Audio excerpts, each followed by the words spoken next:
Kalau yang kuat melawan yang kuat, kita mesti kalah. Sedang melawan sedang, kita juga kalah. Lemah melawan lemah, kita juga kalah. Terus kalau berdasarkan strateginya Sun Tzu,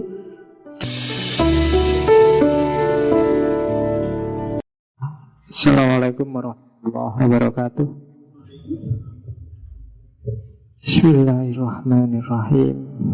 Alhamdulillahi rabbil alamin. Wa bihi nasta'inu ala umuri dunya waddin. Allahumma salli wa sallim wa barik ala sayyidina wa syafi'ina wa maulana Muhammadin wa ala alihi wa ashabihi wa man tabi'ahu huda. Amma ba'du. Bismillah.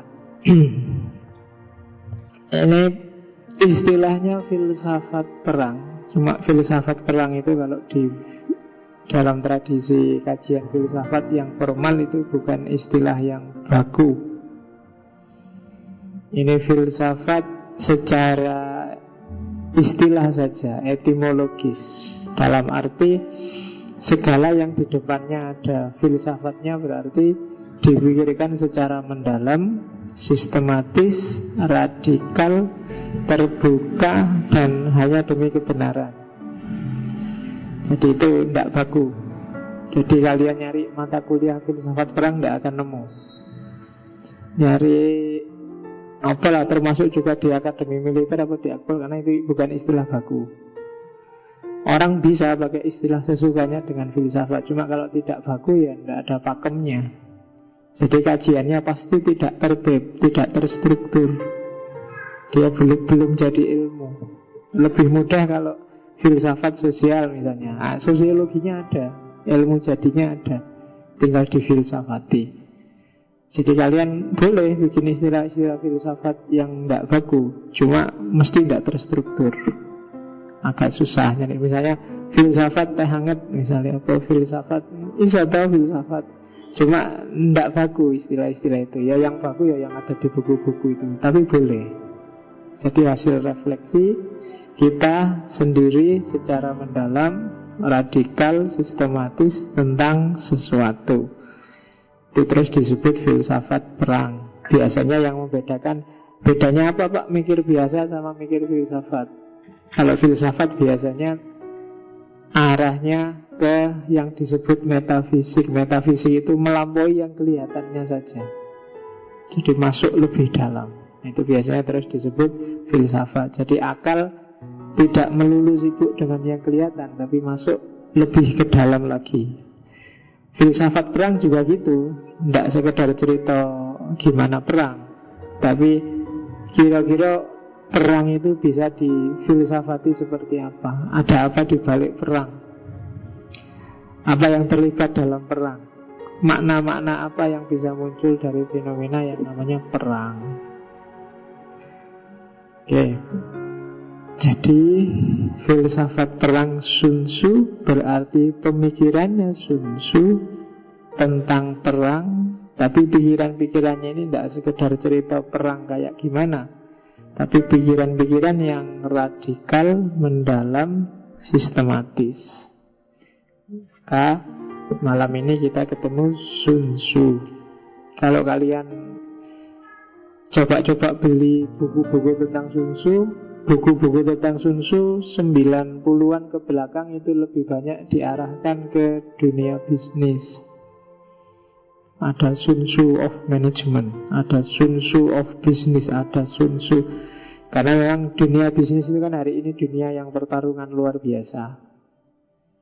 Kenapa saya kasihkan? Karena ya kita kan juga tiap hari perang sebenarnya. Perang yang paling berat kalau katanya Nabi kan perang melawan nafsu, melawan diri kita sendiri. Nah, siapa ngerti strateginya Sun Tzu berguna untuk kita perang melawan hawa nafsu? Ya kan? Jadi nggak harus dunia bisnis. Atau setiap medan yang kita masuki kan sebenarnya medan perang. Di kampus kamu harus perang sama temanmu, saingan, dur-duran IP. Kan? Begitu masuk ke sini ngaji, mungkin nuansa perangnya kecil, tapi ya pasti ada saja kan. Apa perang nyari tempat strategis yang ada sendenane, apa kan itu kan perang juga. Perang nyari teh, perang nyari, jadi macam-macam, jangan salah. Nah, di mana-mana ada perang. Ke warung aja kan perang. Ya kan begitu masuk warung, oh tempenya wis entek, kalah perang berarti kamu. Kedisian temenmu. Itu coba kita lihat ada apa sih Sun Tzu. Sebenarnya Su di belakang nama itu semacam gelar. Kayak kemarin minggu lalu, 2 minggu yang lalu ada Lao Su, yang artinya guru Lao. Sun Tzu berarti guru Sun. Guru karena kepiawaiannya dalam merumuskan teori-teori perang. Dia sendiri memang panglima perang yang luar biasa. Cuma dia diangkat derajatnya jadi guru, dianggap guru karena pengaruhnya Sun Tzu ini luar biasa. Jangan salah, Mussolini, Hitler, Napoleon, itu kitab sucinya Sun Tzu. Mereka semua ngaku pegangannya Sun Tzu. Karena itu ada baiknya kita kenal serba sedikit dengan Sun Tzu. Nama aslinya ada yang bilang Sun Wu, jadi bukan Sun Tzu. Sejak kecil memang penggemar perang. Suka kalau ada lihat tentara jalan-jalan di depan rumahnya sama panglimanya, dia tertarik luar biasa. Kemudian coba-coba menulis tentang kitab perang, yang kemudian oleh temennya, oh kamu pinter ini, bukumu luar biasa, ayo kamu tak ajak ke depannya Kaisar Wu zaman itu. Terus ketika ketemu Kaisar cuma diketawain aja, apa strategi kayak gini. Kita juga sudah tahu kalau cuma kayak gitu. Ini kan cuma teori, prakteknya nggak nyata. Kalau dalam ceritanya terus Sun Tzu bilang, kalau nggak percaya berarti dicoba. Ya saya tak coba. Sekarang kita bikin strategi kecil-kecilan, kamu tak angkat jadi panglimanya sekarang. Nah, terus yang jadi pasukan ini selir-selirnya raja. Begitu dites, ayo wis, jadi dikasih petunjuk oleh Sun Tzu. Nah, kamu jadi panglimanya, 2 orang selir paling cantik jadi panglima. Dihadapkan berhadapan-hadapan, terus dikasih petunjuk, kamu gerak ke sana, kamu gerak ke sini, yang ini ke sini. Oke, begitu tit, ayo latihan mulai.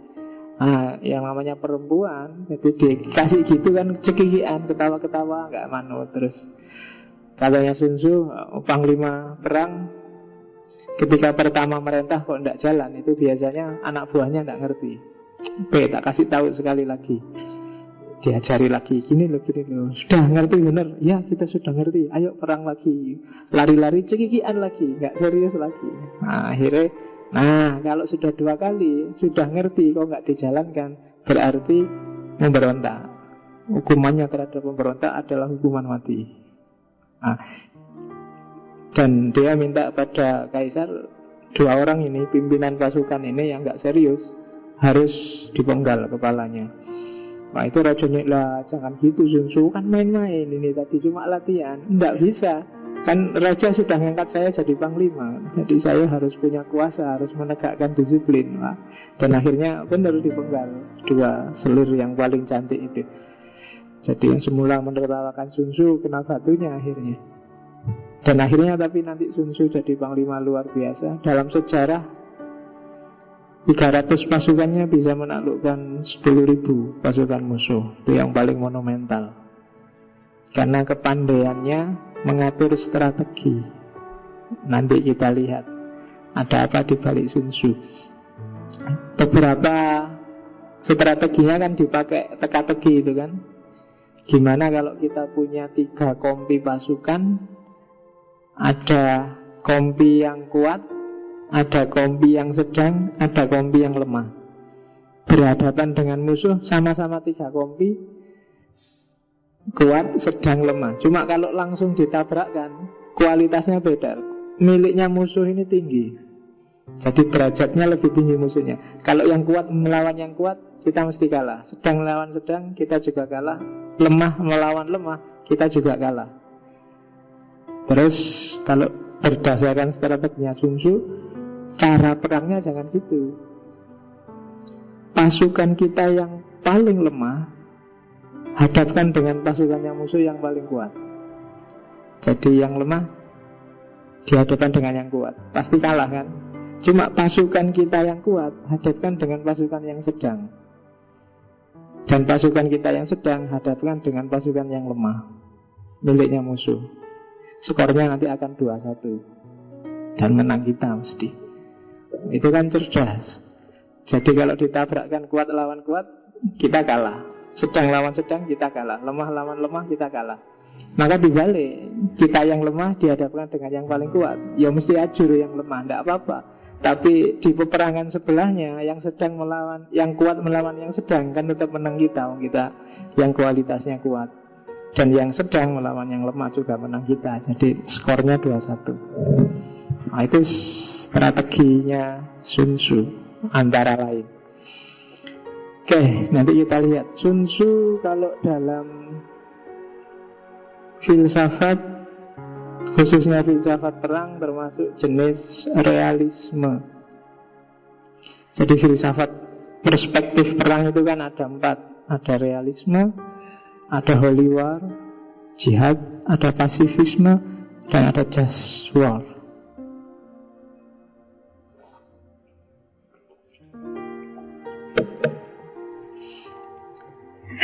Ya, kalau di Cina ada Sun Tzu, mungkin nanti kita di India ada lagi filsafat perang, tapi dengan gaya kebalikannya Sun Tzu, yaitu Bhagavad Gita. Yang sabda-sabdanya Krishna itu sebenarnya juga sejenis filsafat perang. Pada saatnya nanti kita, kalau sudah ke India, mungkin kita juga akan menjelajahi Gita. Jadi sekarang dunia bisnis itu pertarungan antara 2 perspektif.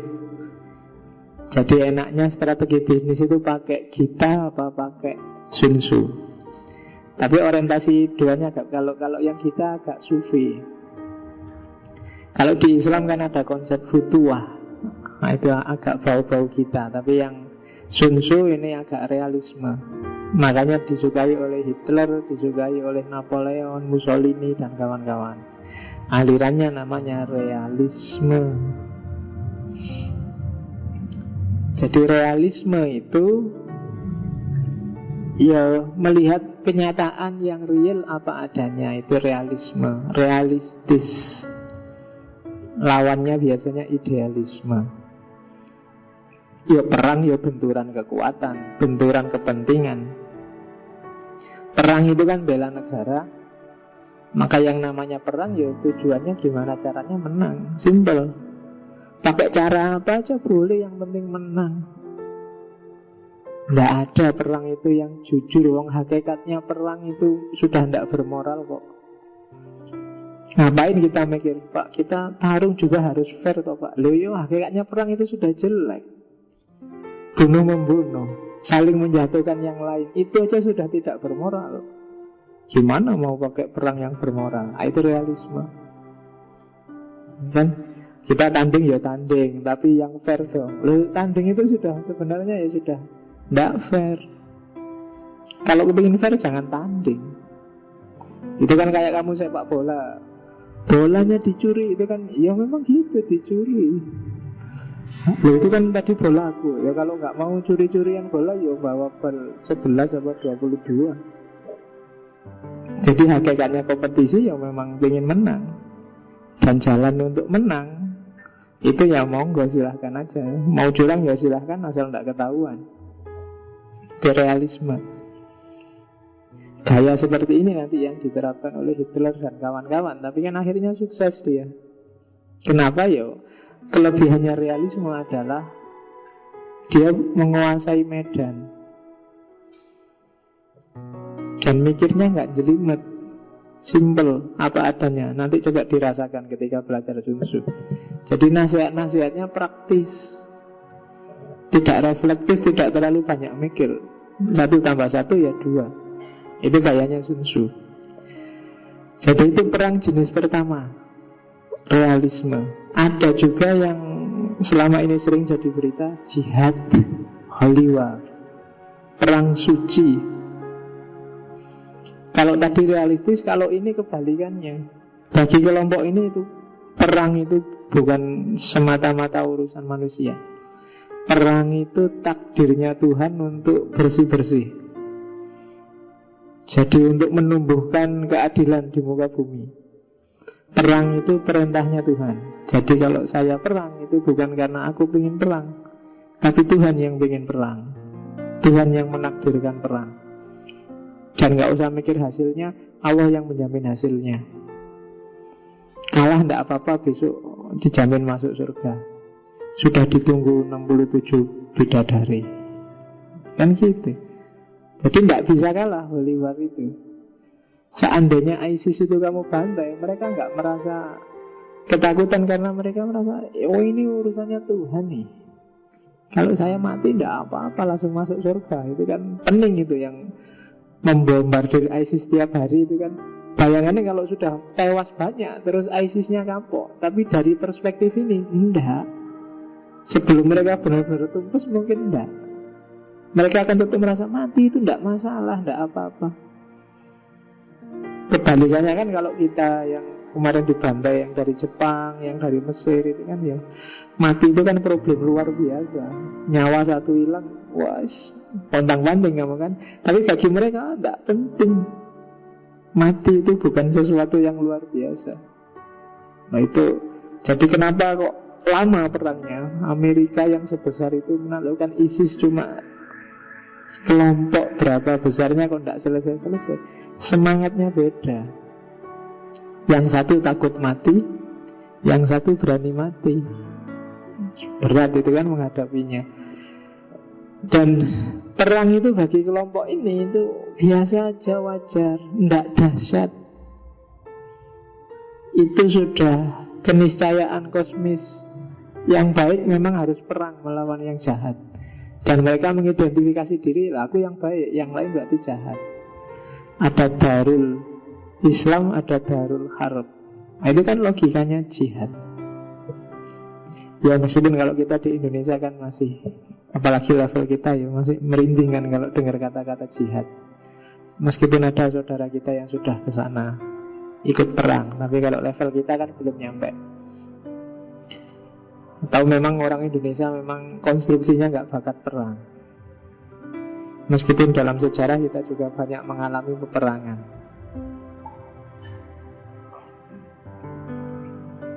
Saya tidak tahu teman-teman yang jihad ke sana itu mungkin mengalami penggembelengan yang luar biasa. Karena kalau dilihat dari kebiasaan dan mentalitasnya orang Indonesia, apalagi orang Jawa, itu kan biasanya susah untuk diajak bersusah-susah lama, diajak tirakatan lama itu, makanya terus. Tapi kalau di Hollywood kelebihannya adalah doktrinasinya luar biasa. Jadi itu yang bikin susah orang. Kalau sudah kesenggol itu, ya kayak kamu aja, misalnya kamu ikut organisasi apa, lembaga apa, dan lembagamu diotak-atik, itu kan militansimu bangkit. Tawuran ya apa-apa. Kemarin ada yang demo sampai korban motor, tidak apa-apa. Itu kan kayak jihad logikanya. Oke, ya kapan-kapan kita pelajari terminologi jihad di Islam, filsafatnya jihad. Apa bedanya sama ijtihad, apa bedanya sama mujahadah. Itu tiga term yang dekat. Ada jihad, ada ijtihad, ada mujahadah. Oke, itu perang jenis kedua sebelum masuk ke Sun Tzu. Kalau yang ketiga justru anti perang. Namanya alirannya pasifisme. Ya dari gambarnya kelihatan, Gandhi. Atau ya kalau dari Kristen ada Martin Luther. Katanya Martin Luther membalas kekerasan dengan kekerasan. Itu berarti yang lahir adalah kekerasan ganda, kekerasan double. Menambahkan kegelapan seperti menambahkan kegelapan pada malam yang tanpa bintang, istilahnya agak puitis. Jadi keras dengan keras, ya hasilnya keras double. Problemnya nggak selesai tapi terus jadi ganda. Itu katanya Martin Luther. Jadi tidak ada perang yang hasilnya seperti diharapkan oleh salah satu pihak. Hasilnya mesti rusak di dua-duanya. Kalah, kalau bahasa Indonesia kan kalah jadi abu, menang jadi arang. Jadi pasifisme, perang ditentang. Daripada perang mending berunding. Kalau berunding nggak bisa, nyerah aja nggak apa-apa. Lah kalah Pak, nggak apa-apa. Bahkan pergi juga nggak apa-apa, terusir juga nggak apa-apa, asal jangan perang. Itu dulu kan yang dilakukan oleh Gandhi itu. Waktu ada clash Hindu sama Islam, dia bersumpah, saya tidak akan makan apa-apa, tidak akan minum apa-apa sampai kalian rukun. Itu Gandhi. Ya dengan gaya ini kan kemudian dia bisa merukunkan saat itu. Meskipun ya tidak jadi rukun dan pecahlah jadi India dan Pakistan. Tapi lumayan ancamannya Gandhi bisa meredakan luar biasa ketegangan zaman itu. Itu pasifisme. Ya pasifisme itu seandainya harus perang, perang itu alternatif terakhir. Tapi intinya mereka anti perang. Nah, itu Gandhi dan kawan-kawan. Jenis kedua, anti perang itu bukan berarti tidak berani perang. Berani perang, bahkan mungkin menang kalau perang, tapi tidak mau perang. Itu pendekar kelas tinggi itu. Kalau kita kan nggak berani perang karena merasa kalah, mesti aku tidak perang. Tapi pendekar dahsyat itu dia kalau perang tidak mungkin dia kalah, tapi dia tidak mau perang. Urut-urutannya pendekar kan gitu. Yang pertama pendekar yang bisa mengalahkan musuhnya, dan yang paling tinggi adalah pendekar yang sama sekali tidak menemukan musuh. Karena semua orang tidak ada yang tidak suka padanya. Itu pendekar yang paling dahsyat. Kalau sekedar mengalahkan musuh gampang, tapi memposisikan dirimu sehingga sama sekali nggak ada yang musuhin kamu, itu berat. Dan itu yang dilakukan Gandhi. Tidak ada faksi-faksi yang bertiga zaman itu yang tidak suka sama Gandhi, termasuk yang Islam. Bahkan yang nembak Gandhi kan bukan lawan politiknya, tapi orang dalamnya sendiri, karena kecewa dengan Gandhi. Itu pasifisme. Oke. Yang ketiga ada teori just war, perang keadilan. Ya, ini perang sih boleh kalau di kelompok ini, asal alasannya memadai dan cara perangnya juga jangan ngawur. Kalau kalian lihat sejarah Islam itu hampir semua namanya just war. Tidak takut saya perang. Perang ayo, kamu jual, aku ngutang. Oke, jadi kamu jual, aku beli. Perang-perang. Cuma perangnya tidak ngawur. Perang itu alternatif terakhir. Jadi, tapi dia perangnya harus fair, harus adil, harus ada tata perangnya.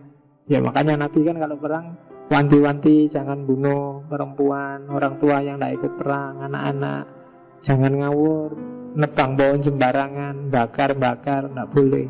Itu just war. Itu pesannya Nabi. Jangan mengganggu ketertiban. Orang yang tidak ikut-ikut jangan disangkut-sangkutkan. Itu pedomanmu sebenarnya. Kalau kamu demo ya ingat-ingat pesannya Nabi.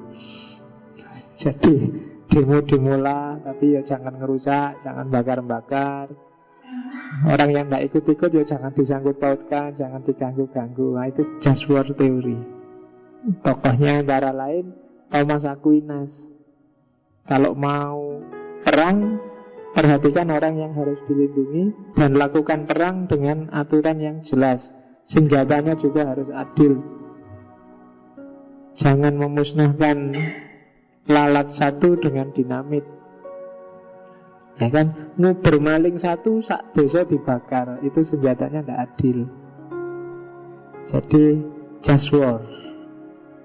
Barat itu mengklaim dirinya melakukan just war ketika masuk ke Afghanistan, ketika masuk ke Libya. Tapi apa iya begitu? Ya silahkan kamu analisis. Dulu Indonesia masuk ke Timur-Timur juga alasannya just war, keadilan, karena orang di sana sengsara dan seterusnya. Ya kalau ini secara teoritis debatable. Tapi yang jelas ada jenis just war, ada jenis pacifism, ada jenis realisme, dan satu lagi ada jenis holy war. Itu yang hari ini berkembang di dunia perang. Oke, saya akhiri sekian. Wallahul muwaffiq, wallahu a'lam bishawab. Wassalamualaikum warahmatullahi wabarakatuh.